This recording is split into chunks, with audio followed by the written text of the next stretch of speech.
Good something, ladies and gentlemen. I think afternoon, Lounging with Lisa, the video series that has me lounging while coming at you with thoughts of the day. I'm here in the room formerly known as the Child's, currently known as the Lounging Production Office. A message to Smitty, your little prize for answering the question of the week, bonus question, correctly is ready to be mailed. All of your little goodies are in there. So, I just thought I'd drop in and chat a bit about the fact that, well, things have taken a sad turn since last night because I finished the full series of the Partridge Family. 96 episodes over a period of, 5-6 days. And season 4, after that it was over. A few observations, ladies and gentlemen. You know, I've watched a lot of their interviews and things over the years, and Dave Madden, I believe it was, and I believe I'm getting his name right, played Reuben Kincaid, pointed out that ABC really did all they could to sabotage that final year. They knew that David Cassidy did not want to return, blah, blah, blah, and it's very evident because they could have done a lot more with that show. There could have been more ideas. Evidently, David Cassidy wanted to leave. They could have had him leave. Rick Springfield evidently was slated to take his place. Not sure he should play the part of Keith, but maybe they have to audition somebody, and it turns out to be him, and a little love interest there for Lori and the Rick Springfield guy. Something could have been done. Maybe Keith could have gone off to Europe to attend school or something. Maybe he could have made a couple of guest appearances. They could have wound it up at the end of a 5th season instead of a 4th. Shirley could have gotten remarried. A lot of things could have been done. They could have started to utilize the smaller kids. They weren't as hideously uncomfortable in front of the camera anymore. And I think they could handle memorizing their lines. So, okay, with all that being said, my observations on how they ruined the Partridge Family and sabotaged it on purpose. One way they did it, of course, was to put it up against All in the Family and change the day that it was on. It used to be on Friday nights. And they moved it to Saturday or Sunday, whatever. I think it was Saturday up against All in the Family, which was the #1 show. For some reason, they decided to do something that honestly had me in here yelling, no, no, no, don't do it. I don't want to see him again. For several of the 4th season, and that was having this little kid, Ricky Siegel, I believe. A darling kid, I'm sure. And the poor thing, they shouldn't have done it because it just it's not the right thing to do. But they brought him in, I guess, to give the show a boost or whatever. Thank God, partway through that season, that he just disappeared. You never heard him again or anything. He had this hair that was like this, and it came way down and kind of curled under. He was 4 years old, and they would wedge him in there. It was clear they were trying to find any reason to have this kid sing, and it was just totally ridiculous. This 4-year-old, and they're all acting all smiley, clapping wildly for him, and oh, he's the greatest thing since sliced bread. It just was totally out of the, it didn't follow the storyline at all. They could have been doing, I don't know, something pertaining to grocery shopping or whatever, and then suddenly there's Ricky singing a song in their living room. It just didn't go together. It was wrong. I couldn't take it. Very upsetting. Amazed Perpetual didn't hear me yelling, no, no, no. Every time they'd say, don't you want to hear me sing a song?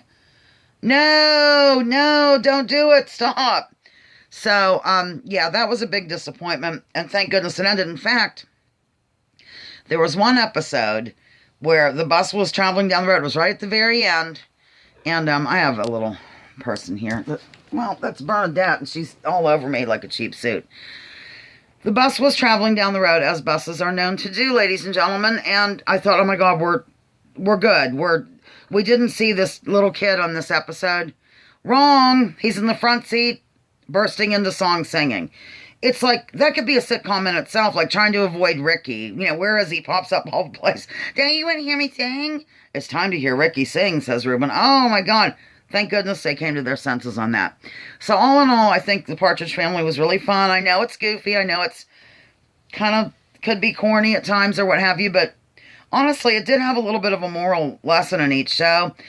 In my personal opinion, I know everybody was in love with David Cassidy, including me. I lived for him. I loved him.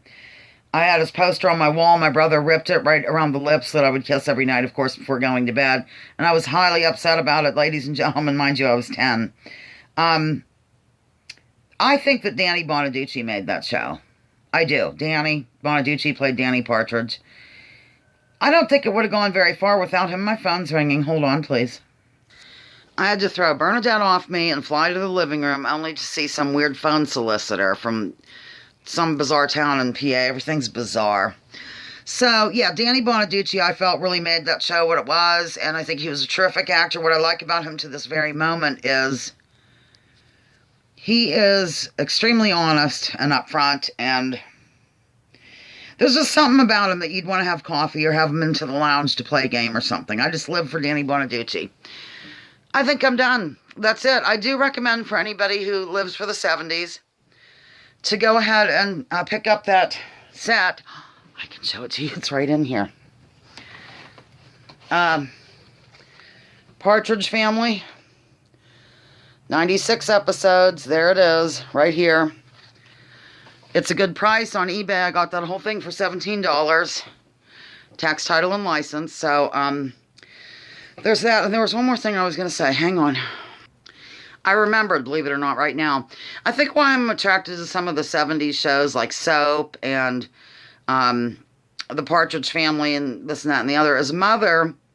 A lot of her clothing line, not her own clothing line, a lot of the clothing that she stole, I can't even talk. Let me start again.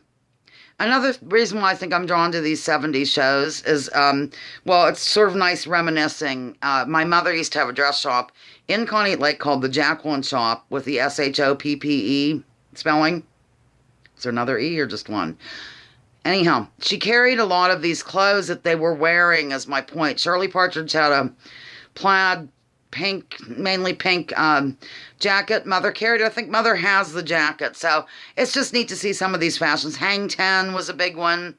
Danny used to wear a little Hang Ten shirt. Mother didn't carry men's clothing, but Hang Ten was one of the lines she did carry. That's all. I'm totally done. I might not upload this right now because I uploaded one already today, and sometimes they don't notify. So by the time you see this, it might be evening. Who knows? Thank you so much for this day in Partridge Family history. Lounging with Lisa, the video series that has me lounging while coming at you with thoughts of the day. Join me, join others. Drop your political identities. Let's focus on issues. Leave labels at the door. Research before you judge. And remember, pretend like I'm holding up the book. I don't want to pause again and go, war is a racket. Don't take my word for it. Check out General Smedley Butler and what he had to say. You can listen to that book free online. Yeah. War is a Racket by General Smedley Butler. I highly recommend it. Love you so.